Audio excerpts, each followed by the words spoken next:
ಅದರ ನಿಮಿತ್ತ SP ಅವರು ಎಲ್ಲ ಜಿಲ್ಲಾಧಿಕಾರಿಗಳ ಜೊತೆ ಸಭೆ ಮಾಡಿರಿ ಅಂತ ಹೇಳಿದ್ರು.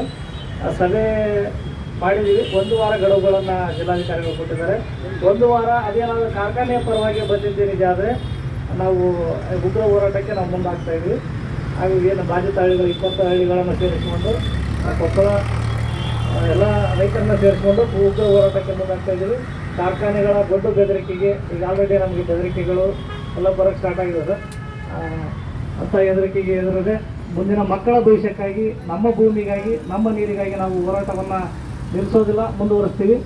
ಹಾಗೂ ತಮ್ಮೆಲ್ಲರ ಸಹಕಾರವು ಇದಕ್ಕೆ ಅಗತ್ಯ. ದಯವಿಟ್ಟು ಏನು ಬಗನಾಳ ಒಂದೇ ಬಾಧಿತ ಆಗಿದೆ, ಮುಂದೆ ತಾವೆಲ್ಲರೂ ಸುಮ್ಮನೆ ಬಂದರೆ ಇಡೀ ಕೊಪ್ಪಳ ಜಿಲ್ಲೆನೇ ಬಾಧಿತ ಆಗೋದ್ರಲ್ಲಿ ಅನುಮಾನವಿಲ್ಲ. ಯಾಕಂದರೆ ಇವತ್ತು ಬಜೆಟ್ 54,000 ಕೋಟಿ. ನಮ್ಮ ಏನು ಹಿರೇಬಾಗಣದ ಸುತ್ತಮುತ್ತಲಿರೋ ಕಾರ್ಖಾನೆಗಳು ಸರ್ಕಾರ ವರದಿ ಇರುತ್ತೆ 4,600 ಕೋಟಿ. 4,600 ಕೋಟಿಯಿಂದಲೇ ಇಷ್ಟೆಲ್ಲ ಅವಾಂತರ ಆಗ್ತಾಯಿದೆ. 54,000 ಕೋಟಿ 54,000 ಕೋಟಿ ಯಾವ ಮಟ್ಟಕ್ಕೆ ಹಾನಿ ಮಾಡ್ಬೋದು ಅಂತ. ಹಾಗಾಗಿ ಇಂಥ ಕಾರ್ಖಾನೆಗಳು ನಮಗೆ ಅನಾವಶ್ಯಕ, ಅವರಿಗೆ ಬೇಕಾಗಿಲ್ಲ ಅಂಥ ಕಾರ್ಖಾನೆಗಳು.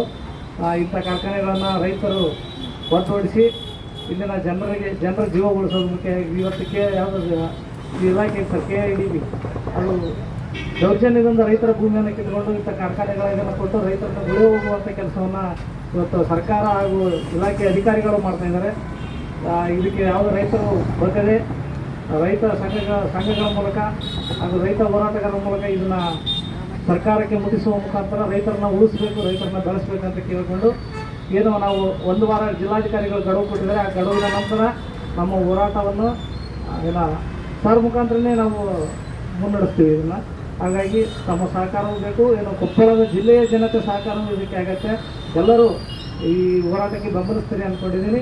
ಹಾಗೂ ಮಕ್ಕಳ ಭವಿಷ್ಯ ಸಂಪೂರ್ಣವಾಗಿ ಹಾಳಾಗ್ತಾಯಿದ್ದೀನಿ. ಹಿರೇಬಗನಾಳ ಸುತ್ತಮುತ್ತಲ ಹಳ್ಳಿಗಳು 20 ಹಳ್ಳಿಗಳಲ್ಲಿ ಚಿಕ್ಕ ಮಕ್ಕಳ ಭವಿಷ್ಯ ಸಂಪೂರ್ಣ ಹಾಳಾಗ್ತಾ ಇದೆ. ನಮ್ಮ ಕೃಷಿ ಜಮೀನುಗಳು ಹಾಳಾಗ್ತಾ ಇವೆ, ನಮ್ಮ ಬೆಳೆಗಳು ಹಾಳಾಗ್ತಾ ಇವೆ. ತುಂಗಭದ್ರಾ ಸಂಪೂರ್ಣ ಮಲಿನವಾಗಿದೆ. ಇವತ್ತು ನಮ್ಮ ಜಿಲ್ಲಾಧಿಕಾರಿಗಳು C ಕ್ಯಾಟಗರಿಯಲ್ಲಿದೆ, ಕುಡಿಯೋಕ್ಕೆ ಯೋಗ್ಯ ಅಂತ ಹೇಳ್ತಿದ್ದಾರೆ. ಆ ಪತ್ರಿಕೆಯಲ್ಲಿ ವರದಿ ಬಂದಿದೆ, ಬಳಸಿದರೆ ಓಕೆ, ಕುಡಿದರೆ ಜೋಕೆ ಅಂತ ವರದಿ ಅವರು ಹೇಳ್ತಾರೆ. ಜಿಲ್ಲಾಧಿಕಾರಿಗಳು ಕುಡಿಯಲಿ ಅಂತ ಹೇಳ್ತಾರೆ. ಇವರಲ್ಲೇ ತಾರತಮ್ಯ ಇದೆ. ಹಾಗಾಗಿ ಮುಂದಿನ ದಿನಗಳಲ್ಲಿ ಈಗ ಆಲ್ರೆಡಿ ನಮ್ಗೆ ಗೊತ್ತು ಕಾರ್ಖಾನೆ ಮಲಿನ ಯಾವ ರೀತಿ ಆಗ್ತಾ ಇದೆ. ಕಾರ್ಖಾನೆಗಳಿಂದ ಏನು ಕಲುಷಿತ ನೀರು ನದಿಗಳಿಗೆ ಹೋಗ್ತಾ ಇದೆ. ನಮ್ಗೆ ಗೊತ್ತು, ಅಲ್ಲಿ ಸ್ಥಳೀಯವಾಗಿ ನಾವು ನೋಡ್ತಾ ಇದ್ದೀವಿ. ಮಳೆಗಾಲದಲ್ಲಿ ನಾವು ಖುದ್ದಾಗಿ ನೋಡ್ತಾ ಇರೋದ್ರಿಂದ ಪರಿಸರ ಮಾಲಿನ್ಯವನ್ನು ಏನು ತುಂಗಭದ್ರಾ ನದಿಯನ್ನು ಯಾರು ಹಾಳು ಮಾಡ್ತಾ ಇದ್ದಾರೆ ಅಂತ ನಮ್ಗೆ ಗೊತ್ತೈತಿ.